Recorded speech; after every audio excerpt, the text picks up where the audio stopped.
This morning, we hear from the three leading candidates running for Queens Borough President in the upcoming special election. Their issues ranging from property tax reform, climate change, and the empowerment of women.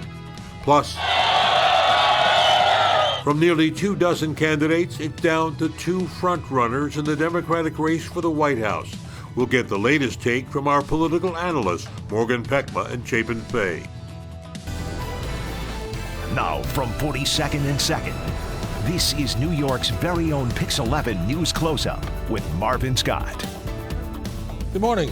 While all eyes are focused these days on the race for president in Washington, well, there's another presidential race underway closer to home. 6 candidates are running for Queens Borough President to succeed Melinda Katz, the borough's newly elected district attorney. Now, the candidates, they're competing on a range of issues from affordable housing to climate change. The leading candidates who have received matching funds from the city's campaign finance board for the special election, March 24th, a nonpartisan election. We're joined now by former city council member Elizabeth Crowley, the current member of the city council, Donovan Richards, and Councilman Costa Constantinidis. Thank you so much for joining us. This is not a debate, but it's an opportunity to have a forum and to hear each of your positions on the issues confronting the voters in Queens. So you're running their campaign, and I've read you said your goal is to revamp the role of the borough president. How are we going about to do that? Let's start with you, Elizabeth. Well, thanks for having us on. Good morning, Marv. It's great to be here. Yes, the borough president is our biggest advocate for the entire borough. And when you look at Queens right now, we're growing faster than planners could have ever imagined. We have a lot of infrastructure needs, and we need a fighter who's going to go and demand Queens' fair share. Councilman? When you look at the challenges for Queens families, housing, the shortage of housing, the lack of real affordable housing being built across the borough, when you look at safety, when you look at the environment, these are all things that are at the top of every Queens voter's mind. And Queens resident, as we see 2.3 million people in the most diverse Mecca in our county, in the country, I want to ensure that we continue to build on the work that we've done, bringing in 6,000 units of real affordable housing into the Rockaways, $2.2 billion in infrastructure. We're going to build the first new precinct Queens will see in decades, the 116th precinct in Rosedale. So we have a track record on delivering for Queens residents, and we want to expand that. Want to hear more about that in a little bit. Let's hear from Councilman Constantinidis. I'm running on the Transform Queens line because we need to transform how we think the borough president can benefit Queens families. Whether it's creating affordable housing and keeping city land 100% affordable and for city use, whether it's combating climate change and the urgency that deserves, and having a deputy borough president for sustainability and resiliency, solarizing and green roofing every city building in Queens, and also being our fighter. Right, making sure we're reforming the MTA, making it accountable to Queens residents, and getting us out of Queens Boulevard and having satellite offices and staff in our neighborhoods. We need a borough president for the 21st century that can meet the challenges that Queens residents face. Okay, it's a good overview. Let's get into some of the one of the cornerstones of your campaign is fair share. Right, Explain, absolutely. What is that? Well, fair share. Queens is like the forgotten borough. We're often the 5th borough, and 5th borough to be thought of when it comes to budgetary needs. We have over 2.3 million people calling Queens home, yet when we have transportation, we have half the amount of train stops as Brooklyn, nearing the same population. Our students in our schools are getting funded almost $2,000 fewer per pupil per year. When it comes to health, God forbid you need an ambulance because you've been in a car crash or you have a medical emergency, we have the highest response times. And then when you get to a hospital, we don't even have enough hospitals that with trauma centers. We only have 2. And so if you're in Southeast Queens, forget about it. Your odds of survival are less, and that's not right. Councilman Richards, every politician I've ever interviewed has always promised more affordable housing. That's one of the cornerstones of your campaign.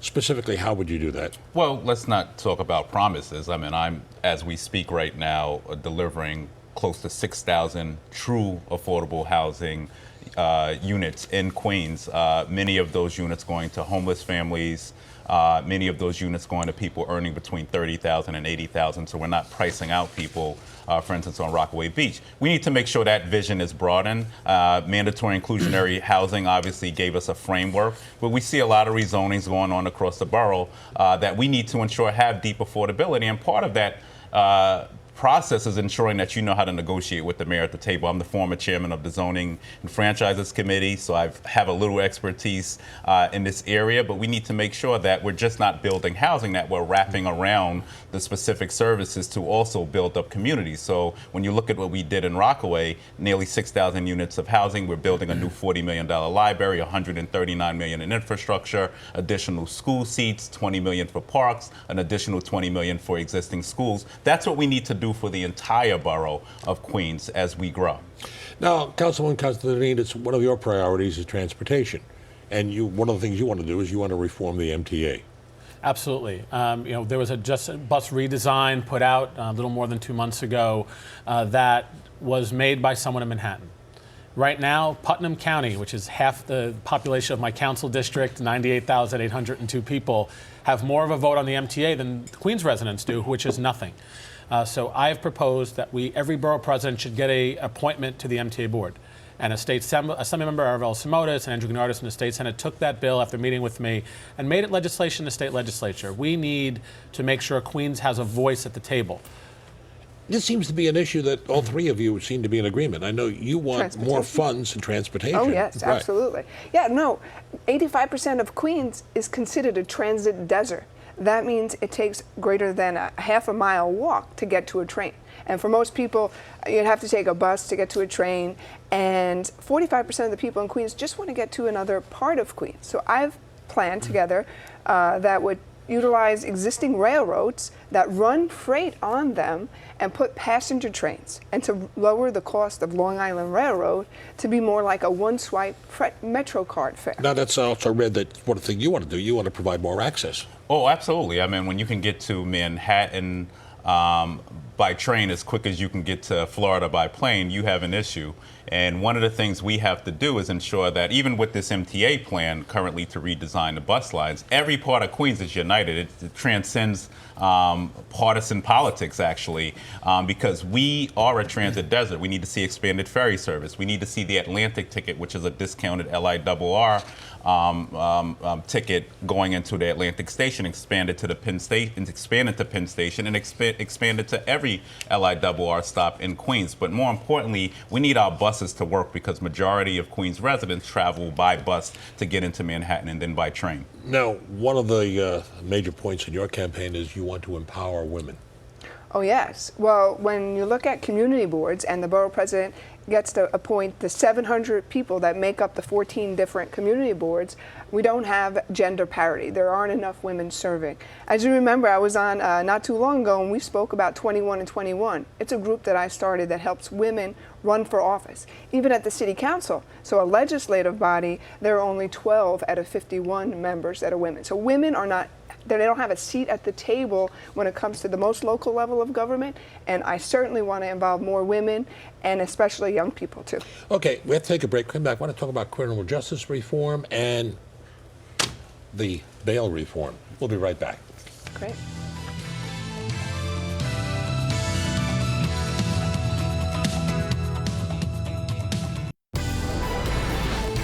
You're watching New York's very own Pix 11 News Close-Up with Marvin Scott. Back now with leading candidates for the Borough President of Queens, a special election, an unpartisan election scheduled on March 24th. I'm here with Councilman Donovan Richards, Elizabeth Crowley, Councilman Constantinides, and you are the chair of the Public Safety Committee in the City Council. You are calling for reform of the criminal justice system. Specifically, what are you looking for? Well, when you look at what has historically happened with law enforcement, and specifically communities that I represent in Southeast Queens, when you look at marijuana arrests and summonses, when you look at the storage of DNA in a database that has no regulations, when you look at those specific issues, one of the ways to ensure that Queens becomes safer is to ensure that the police and our communities have a close relationship. And the only way to do that is to really build trust. Now, when you were in the City Council, you were the chair of that committee. Sure. Yes. What do you see has to be done? There's been a spike in crime here in the city. I think that we had antiquated bail laws for a very long time, and then the state legislature and the governor passed a budget last year that had a reform, and I believe that reform went too far. We need to have the judge with greater discretion than they currently have. Right now, there's no cash bail for any crime that happens that's nonviolent. So somebody can go out and reoffend and continue to reoffend, and we saw that some of those cases have been highlighted in the press. The judge needs greater discretion. We should look at New Jersey, which has a better plan. If somebody goes out and reoffends, then they don't get a chance to have no cash bail. And we need to hire more judges and speed up trials. The whole process for someone to have their trial heard and to be adjudicated takes far too long.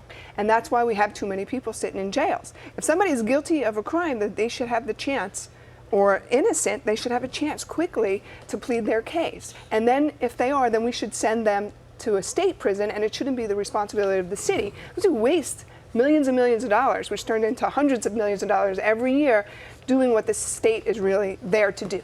Well, the police commission just recently attributed this bail reform to the spike in crime in the city, and just recently there were dozens of felony cases, people who were released and they were back in for committing crimes again. Violent, You know, we saw that bail reform wasn't about safety; it was about money, right? If you had the money to go home, you were able to go home. If you didn't, you were incarcerated.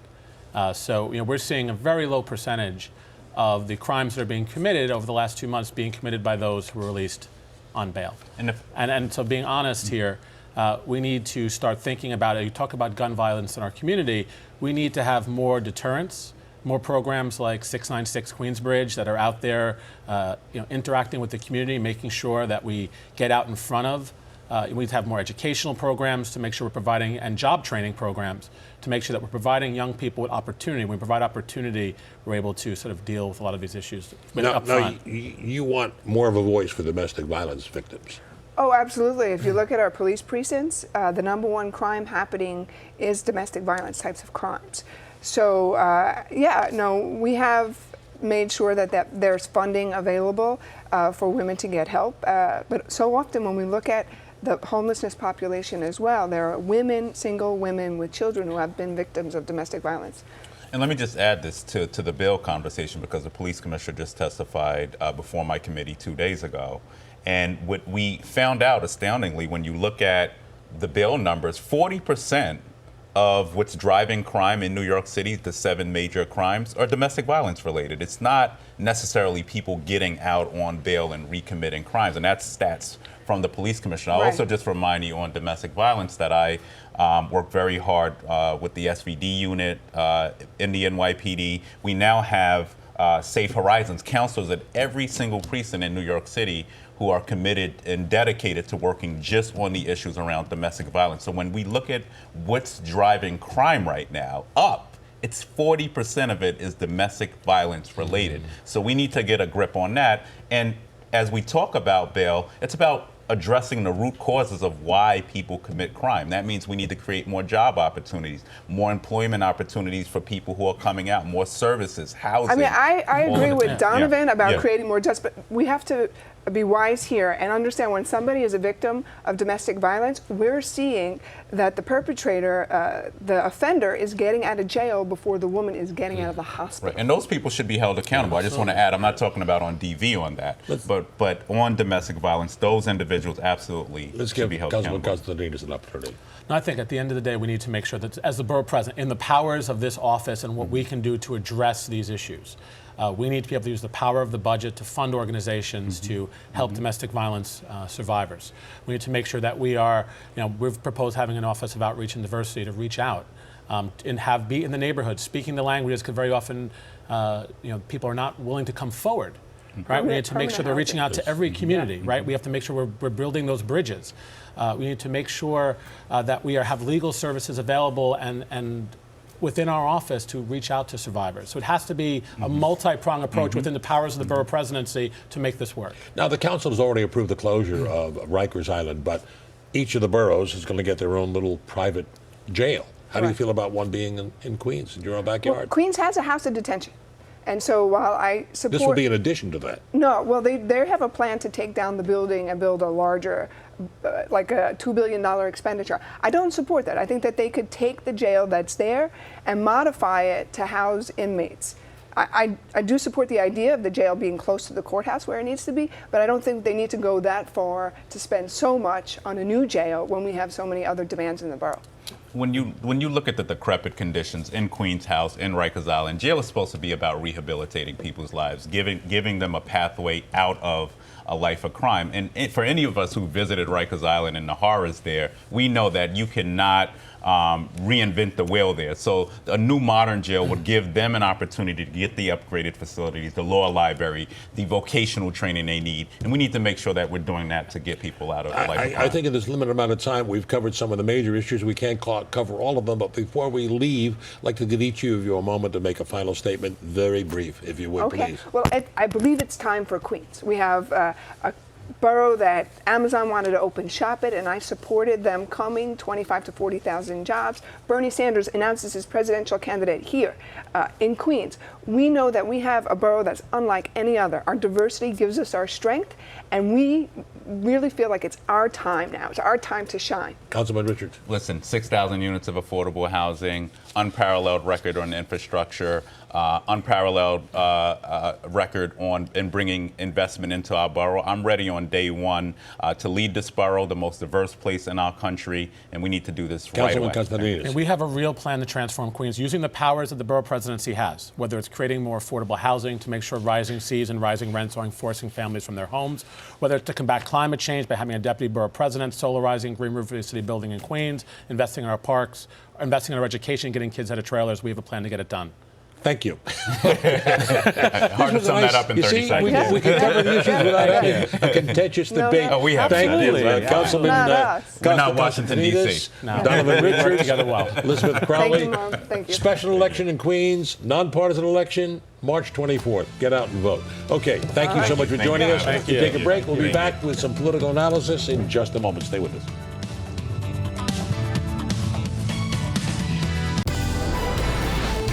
You're watching New York's very own Pix 11 News Close-Up with Marvin Scott.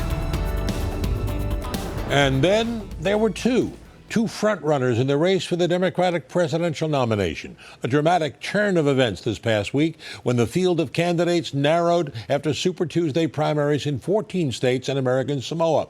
Former Vice President Joe Biden, who had all but given up hope after poor showings in earlier primaries, he made a fantastic comeback, winning 10 of the 14 contests, suddenly making it now a two-man race between him and Bernie Sanders.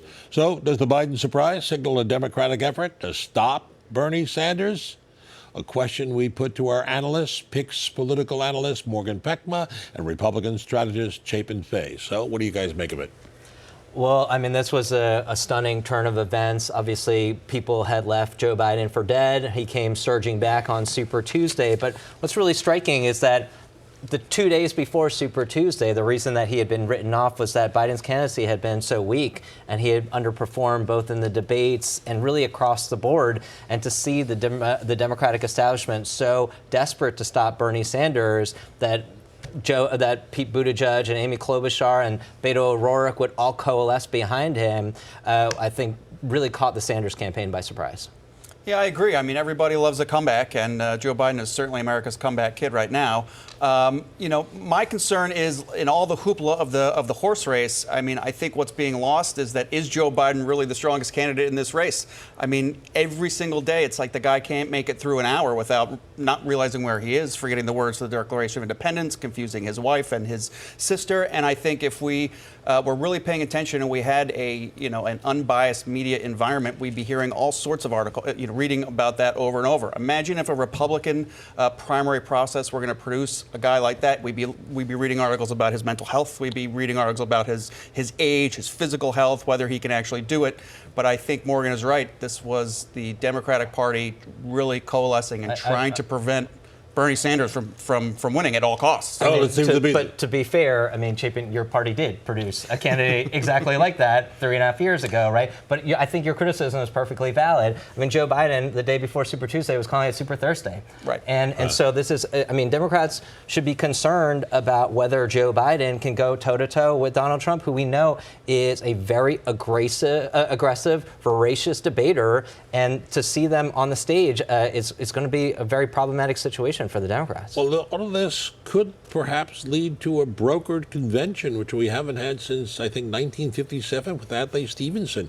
He lost on the first vote. It was on the third ballot that he finally won, but eventually lost the election to, who was it? I'm always apprehensive about going into the brokered convention conversation because we talk about it every 4 years.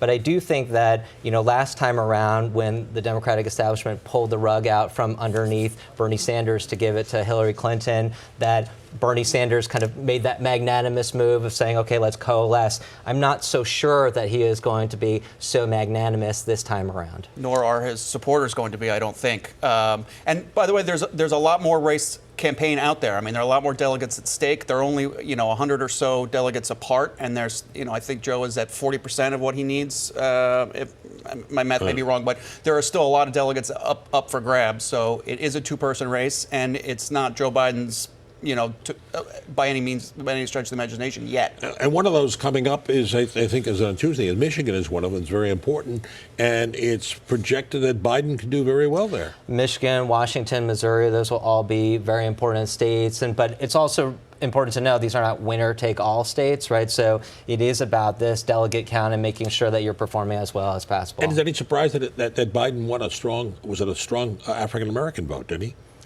I guess it shouldn't have been a surprise because of the way that Joe Biden really stood by Barack Obama, and he's been able to translate that popularity to getting the African American vote. But it's always very important to know that the African American vote is not a monolith.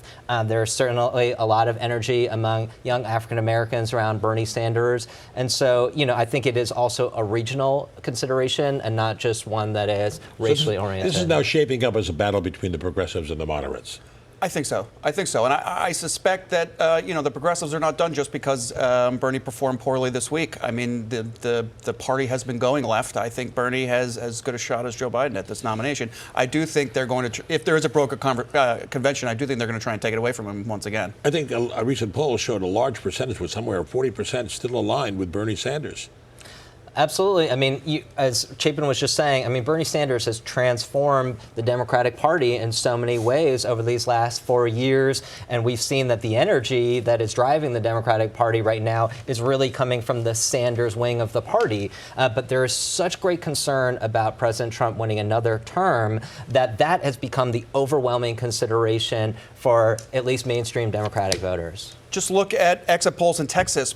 A majority of Democratic voters have a favorable view of socialism. I mean, this is Bernie Sanders and AOC's party. This is not Joe Biden's party. I'm not saying he's not going to win the nomination, but this is their party now. The other thing that I wonder about is, this idea that everybody is going to coalesce behind the Democratic nominee. I think that Sanders voters, if they'll have had the rug again pulled out from them 2 cycles in a row, there's going to be a lot of disillusionment with the Democratic Party. And so as much as everybody wants to stop Donald Trump, the Democratic Party is actually fracturing itself in the way that it's going about this process. Let's just ask about Bloomberg.